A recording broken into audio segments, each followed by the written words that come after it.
From the basketball court at the University of Virginia to the classroom at UNC Chapel Hill, Dr. Deborah Stroman has it all covered.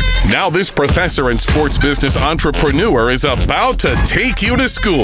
It's time for Dishing It Up with Dr. Stroman and the Sports Shop on Buzz Sports Radio. Stroman. Good morning. Good morning. How are you? Good morning. Fantastic. How are you? Good. Well, you all have had quite a spirited morning. Uh-oh. That ain't good. That ain't good, Reese. You see what you do? I was just making comments. That's all. No, it's all good. It's all good. But I definitely have to jump in here on this conversation about the NBA coming to Raleigh. Okay. It's not going to happen. Okay. It's not going to happen for a number of reasons. It's the Charlotte Hornets. Flat out, end of the conversation. It's a very, very competitive market, which we know. And even though the Hornets aren't universally loved, but the state already has an NBA team, so it's not a priority for expansion. It's going to split the fan base. There's something called the MSA, the Metropolitan Statistical Area. And when the Hornets were founded back in 87 to 88, they included the Raleigh-Durham market as a part of the fan base to get the NBA owners to agree. See, they revenue share. And so nobody's going to offer a franchise to someone who can't help them make money. And so if Charlotte, and I think this has changed a bit, but Charlotte still believes, not to the same degree, that Raleigh-Durham helps support the Hornets. Officially, it is the Charlotte, part of South Carolina, the counties down there. Yep. But they do factor in the Raleigh-Durham area as the MSA. The other thing is the NBA wants larger media markets. And even though Raleigh's growing, it's still very small. Does anybody have a guess? I think about the Oklahoma City Thunder. Oklahoma City, does anybody have a guess of how many people are considered in that population, in that area? The population of Oklahoma City. I have no idea. 5 million. I don't know. I should. It's $750,000. 750,000 people. And they're the only pro team in the state. Wow. How about Raleigh? Do you know how many people Raleigh has? 500,000. Yeah, 500,000. See how small we are? Charlotte has 1 million. And when we talk about other locations having multiple teams, New York City, and this is just the 5 boroughs, 8.5 million people. There's just not enough bodies. Yeah, that's true. And then the last is that we do have a strong basketball culture, but in particular here, it's college basketball. Yeah, we talked about that. Bottom line, I mean, college basketball. I think the notion that he's buying a team, and the fact he has a team here in this location, that's the only reason I think we even talked about it. But I think what he really wants to do, and how would you feel about bringing a Major League Baseball team here to this area? So historically, it's been Washington and Atlanta that has split us. But I think we have a better chance there, especially since USA Baseball is based right here in the Triangle. That's right. A lot of people don't know that. We've got great baseball in the ACC.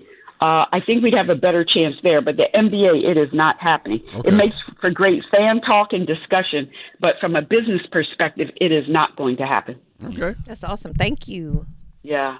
All right. So, I was thinking about all the different things that are going on in terms of sports, everything from the WNBA women pushing and shoving, and whether or not fans like to see women tussle in sports. I had that question down for you. I think people do like it. It's kind of similar to why we like ice hockey. It's like you go to an ice hockey game, and, and hopefully a game will take place, but people are there for the fights, right? I think some fans do like seeing women tussle. But I thought I would just go in a more philosophical conversation and just ask you all's opinion. Considering what's going on in this country, and we know this is just based on polling, a little more than 50% of people in this country, United States citizens, are not happy with the political, economic, and social conditions. People are protesting. We have, more than 5 million people out for No King's Day.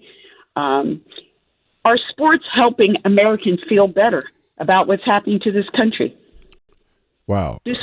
Are sports helping that those 50-some% people who are not happy with what's going on? Is the sport industry helping folks?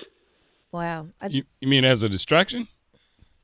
Call it what you want. Distraction. Yeah, as a distraction. Is it helping? Yeah, as a distraction, yes. But but when they leave the game and go home, they still realize where we are. Right. It's a connector. Mm. Definitely, it's a connector where we all come together, no matter what your thoughts and faiths and what you believe and all of that. But afterwards, like Kmac said, when you go home, it's a distraction. Yeah. It's a momentary distraction from the realities of where we are. That's all it is. Is that good? Is that healthy? Because in general, we know psychology, distractions aren't good.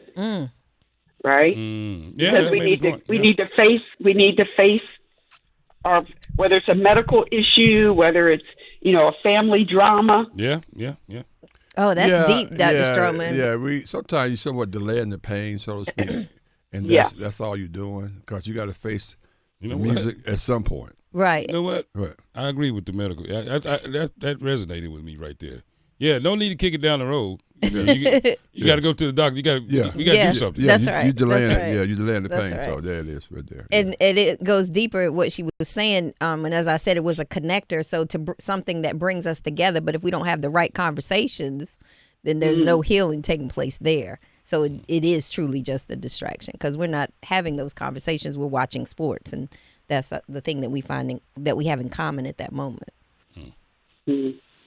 And I would say that there are some people who criticize sports for that very reason, that you're living in la-la land while all these things, it's almost like we're sitting in the arena, we're sitting in the stadium, watching our teams cheering, drinking a beer, eating popcorn, while there's a war going on outside of us. Mm-hmm. And so we are the ones that are lost and not helping this democratic experiment. Very interesting. Because, again, we talk about Deborah Stroman. We rock with her each and every Thursday, this show.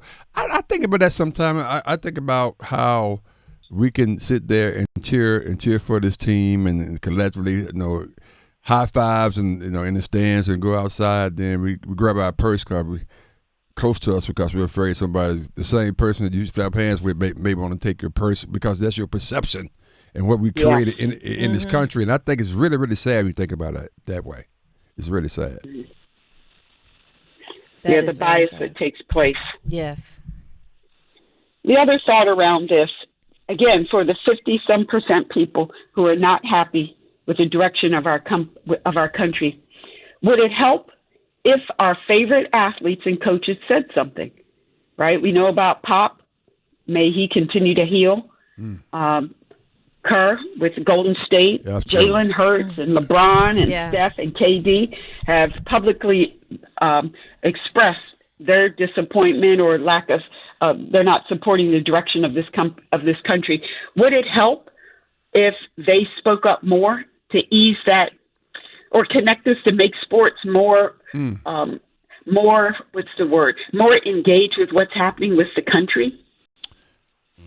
That is interesting. It would bring attention to it. I believe it would definitely bring attention to it. But I think overall, it'll just turn into another form of the distraction because now everybody be focused on this pro athlete who's so privileged and all of this. Of course they're going to say that, and nobody's going to focus on what the real issues are because the athletes are not going to speak to how to resolve anything. Most of them can't or don't.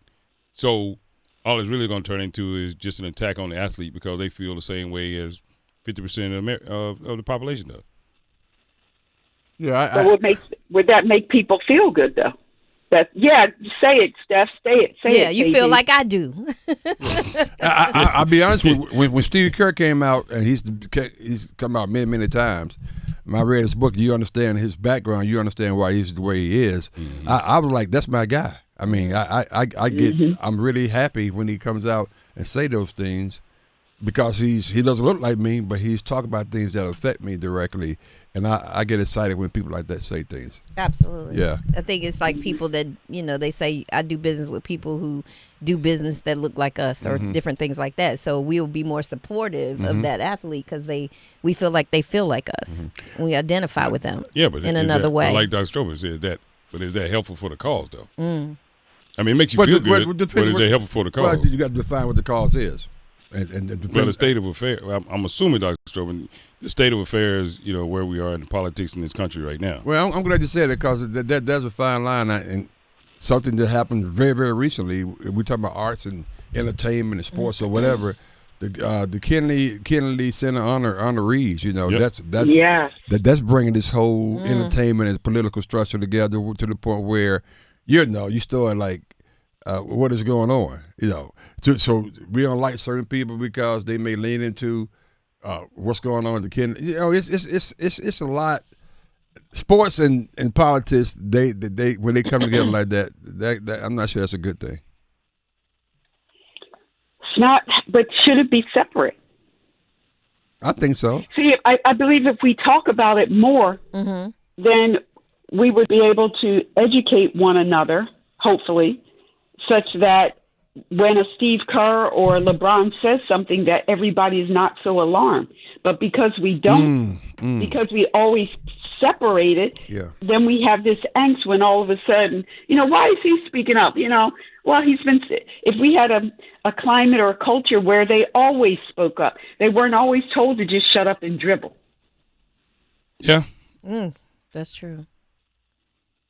I mean, they have just as much right as anybody else to speak. Now, of course, their purse, their wallet is a lot deeper than ours, but they should still have the right and be criticized, just like we're criticized when we talk to some people, say, oh, Pam, don't say that. Well, they're going to get that heat as well, but they have the right to do it. I just think we're masking a lot, and now it's all coming to a head. That's true. Yeah, that's very true. Yeah, I definitely agree. They should be able to say it. They should be able to, say those things. And you're right. It does make us feel better because now we get to associate ourselves with someone of that stature that thinks or maybe feels the same way that we feel. But the earlier question is that helpful? Outside of making me feel better, that's about it. Right. And it could be that it doesn't make you feel better because they could come out and be totally different than what you feel. Maybe. Yeah, and then you got a problem because now you're looking at them differently based on, their opinions, which has nothing to do with what they're doing on the court or on the field or whatever it is. I mean, it's the same. That's a very good point. The whole city is going to hell in a handbasket, but we as a neighborhood, because we all think alike, we say, yeah, this is horrible, but the city around us is still going to hell in the handbasket. So, we all feel better as a neighborhood because we agree. Because we all agree, but the rest of the city is burning up in flames. Right. You know what I mean? Yeah. So yeah. I also think about where are the solutions, and we want our best and our brightest to be able to spend some of their time in this space to help figure this out. It might not be their profession, but we want the best and brightest critical thinkers. And as quiet as it's kept, or, based on the bias in the narratives, professional athletes are some of the smartest people in the world. And especially when you think about the decision-making that has to be done in a split second, you have to make a decision in terms of where to pass the ball, where to throw the ball, how to hit the ball, the physics, the timing, all of that. And wouldn't it be nice if some of these folks with these amazing minds could step away for a moment and say, hey, here's a major problem in our community. We've got flash flooding and people are saying it's attached to climate change. Or we've got affordable housing, unhoused issues. Hey, we've got something with food scarcity. Would you sit and just contemplate this and think about what you might do or what you might offer? But again, we put people in a box and say, all you can do is throw and catch, and play sports. You say? Are you asking? I mean, should we view them as something other than just that? More than. Yeah. Not to take away from their greatness in their sport, but can we respect them as being a great thinker? Do they bring that to the table? No, I'm saying we don't give them the opportunity. Society doesn't. That's what I'm. Yeah. Mm-hmm. I think the opportunity's there. I don't think that's. I don't think they're invited. Oh. That's another way to look at it. Right. Okay, yeah, but that may be true. They may not be. So is that? Yeah, but that I mean, you look at some of the men and women who are in these collective bargaining organizations like unions, right? I mean, these folks are bright. Yeah. Really smart. And, the easy no-brainer one, I think about Bill Bradley, the great New York Knick, who became a senator, right? We have some very, very intelligent athletes. But unless they are just very, very dedicated to being more than an athlete and transitioning to something else that can help society, I just think in mass, and maybe this is part of my racial equity work, but I don't see many brown and black men and women being asked to be a part of the conversation. Oh, now that's absolutely the case. That's 100% the case. Truism. Yeah, your opinion is traditionally not valued. That's right. Yes, so but you know what? I don't even have no time for that today, boy. you about to start something, yeah, Dr. Stroman. I don't have no time for that conversation. Well, I'll leave with this one. The other thought, well, not thought, it's reality. President Trump is asking that some of these Confederate statues be brought back. And so I'm wondering when that will touch the sports world, and if there's a stadium or an arena or a city that is very, very diverse, and that statue goes up, how will sports fans feel, especially if it's located right next to a sport complex? So I always wonder about that too. Like, what are you trying to honor? Well, I mean, it's obvious what he's trying to honor. Well, I mean, they put them up in the first place, of course. Right. And now they want to put them back. Right. And I'm like, okay, can somebody just, like, what are they honoring when we want to put these things back? They're honoring what the initial reasons for the representation of what went on during that period of time. And when you say you wonder what they want, why they want to do it, it's obvious. I mean, unless you just don't want to say it out loud, yeah, it's obvious what's going on. I guess I'm looking for the lie. Because normally, but no, you know what I mean. But you said they ain't even trying to lie. Here's the problem: they're not gonna lie. They ain't got to that's no not, more. That's not even part of the conversation. They don't have to no more. I mean, because okay. it's been applauded and supported when you say crazy stuff like that. I guess it's true. Yeah. I guess hey, we don't. I ain't gotta lie to you. They can be bold with it now. I mean, they pulled out Jackie Robinson's record when he played. Yeah. I mean, just some stuff that then you want to ask why. Because they were on a reference point, they want to whitewash everything to the point where there's a level of supremacy, and if you don't look that way, then you don't matter, even in history. And we're gonna make sure that goes away. That's what the conversation is all about. And people don't say that, but if you think something's different than that, then something wrong with you. So the standard used to be, we're honoring because we're doing this and this, here are the accolades and all. So now what we're saying is, well, we don't have to tell you that. No, we got the con. Right. We're in control. This is what's going on, and there's nothing you can do about it. All right. Because I control everything from the bottom to the top legally, so I can just do what I want to do. So I don't even have to try to fool you. I can call a spade if I want to. I don't have to try to fool you no more. I could just. No. It's obvious. Well, that is exactly it. Yep. You don't matter. I heard it. One of the best responses I heard was, "Why are we honoring losers? They lost. Yeah, they took so an L. Why are we lifting up? L. We don't put up statues to people that lost." And I'm glad that they took an L because I'll be still at Mr. Gilmore's property right now. I'm sorry, sir. I have to do better this time. Oh, God. All right, moving right along. Y'all are the best. These types of conversations. See, you got me fired up. You got me fired up this morning, sir. I love it. It only happens on the Sports Shop. That's right. Only on the Sports Shop. Please check the like button You got to click the like button. That helps with the algorithm, folks. Thank you. when Thank you, sign Dee. on. All I Have a did was great ask day. for the line. Thank That's all you I so did. much, Dr. Stroman. I'm sorry.